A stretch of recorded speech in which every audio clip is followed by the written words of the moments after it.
तो भाई लोग नमस्कार। जी हाँ दोस्तों, खेसारी लाल यादव जी का फ़ैन होंगे तो हो जाइए तैयार, क्योंकि आप लोग के लिए खेसारी लाल यादव जी फिर से लेकर आ रहे हैं एक बड़ा धमाका। जी हाँ दोस्तों, सपना चौहान जी के साथ। तो बहुत जल्दी जो है आप लोग गाने को सुन पाएंगे और इस गाने को जो है रिलीज़ किए जाएंगे, यानी कि समझ लीजिए ये गाना जो है कल आप लोग के बीच में आ रहा है, जो कि रानी एक्ट्रेस जी के साथ है।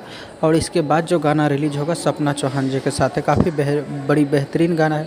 आशा करते हैं इस गाने को आप लोग ज़्यादा से ज़्यादा प्यार दीजिएगा। कल वाले जो गाना आ रहा है, ठीक है, कमर लचके, जो कि काफ़ी बेहतरीन गाना है, VR म्यूजिक से रिलीज़ हो रहा है। तो आप लोग अपना प्यार सपोर्ट जरूर दिखेगा। खेसारी लाल यादव जी का सच्चे वाले फ़ैन है वो तो इस वीडियो को एक लाइक कर देंगे, क्योंकि इसी तरह का अपडेट आप लोग को मिलता रहेगा।